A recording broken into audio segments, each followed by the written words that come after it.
In this video, I will show a brief overview of Simulx 2020. Simulx is the most important evolution of the Monolix Suite 2020 that has been released at the end of October.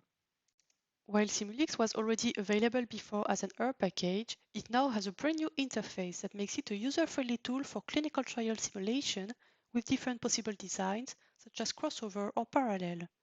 Simulx can be used to simulate a model in a new project in which all elements for the simulation are defined by the user, or to import a Monolix project with this option, as I have done here.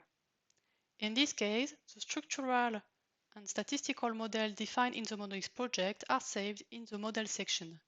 In addition, the import also populates base elements in the different sections of the tab definition using the information in the dataset used in Monolix and in the Monolix result folder. For population parameters, for example, the vector of population parameter estimated in the Monolix project is saved as MLXPOP. In covariates, two elements are generated, MLXCov, which contains the table of individual covariates from the dataset used in Monolix, and MLXCovDist, which are distributions derived from the covariates in the data that could be used to simulate new covariate values. These elements can be reused as they are or edited, or new elements can be defined to simulate new situations. The definition of new elements is flexible. For example, several options are possible to define a new treatment that allow me to either load an external table containing individual dosing times and dose amounts, or enter manually one or several dosing time and dose amounts that will be common to all individuals, or finally, define a common regular vector of dosing times with the same dose amount. Advanced options can also be used to repeat a treatment cycle, scale the amount by a covariate, or add non-compliance probability.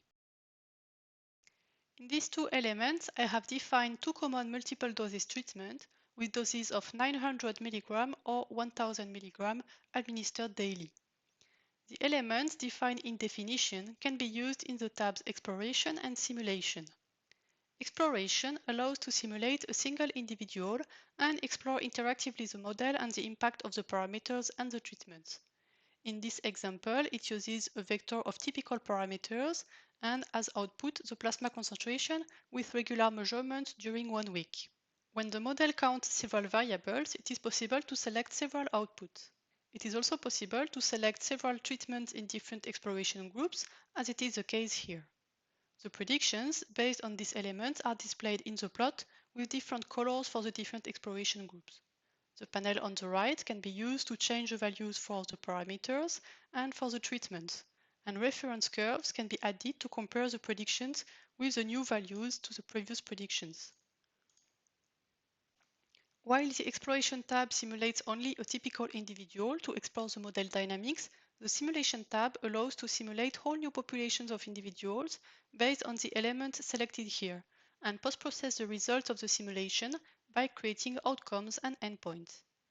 In this example, I have defined two simulation groups of 100 individuals to compare the two treatments. In each group, new individual parameters will be drawn from the population distributions defined in MLXPOP. Covariate and regressor values will be sampled from MLXCov and MLXReg, which are tables of individual covariate and regressor values. When the simulation requires to sample values from tables, such as here for covariates and regressors, advanced sampling options are available.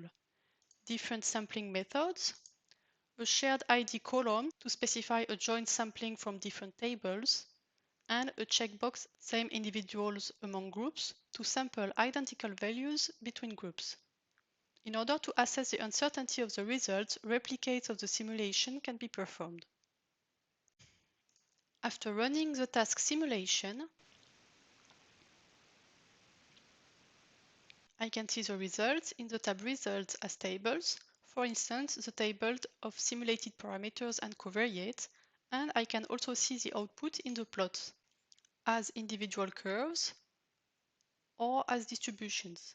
It can be convenient to add visual cues on the plot, for example, to visualize a threshold of 15 mg per liter that I would like to reach for the Cmax.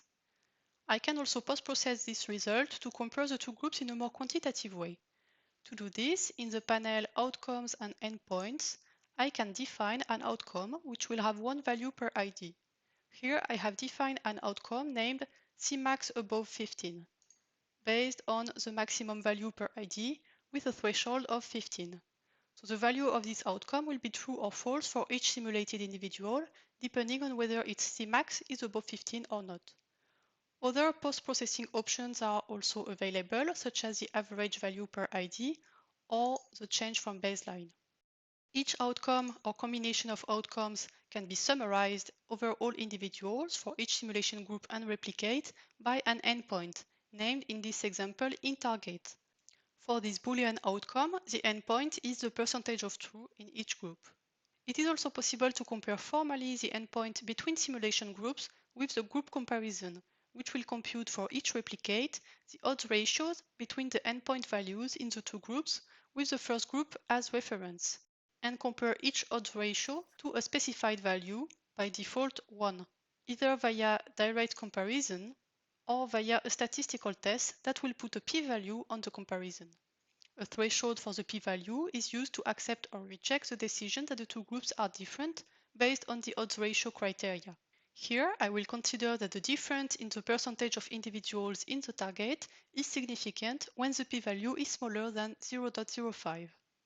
The outcome and endpoints can be computed without rerunning the simulation with the second task, and the results can be seen as tables or as plots. Two additional plots show the distribution of the outcome values in each group and the distribution of endpoint values over replicates. In this example, although the median percentage of individuals in the target is quite different between the two arms, the difference might not always be significant for each new simulation because this percentage varies actually quite a lot. In the results, I can check this in the section Group Comparison, which gives for each replicate the odds ratio of the endpoint between the second arm and the first arm, in addition to the p-value from the test recalled in this window. The success of the comparison based on the p-value threshold is indicated in this column. Finally, there is a summary table that gives the percentage of success over all replicates. Thus, here there is 70% of chance of increasing significantly the percentage of individuals in the target by increasing the dose amount from 900 mg to 1000 mg. This concludes this quick overview of Simulx. Don't forget to also watch the 2020 novelties in Monolix and Picanalix.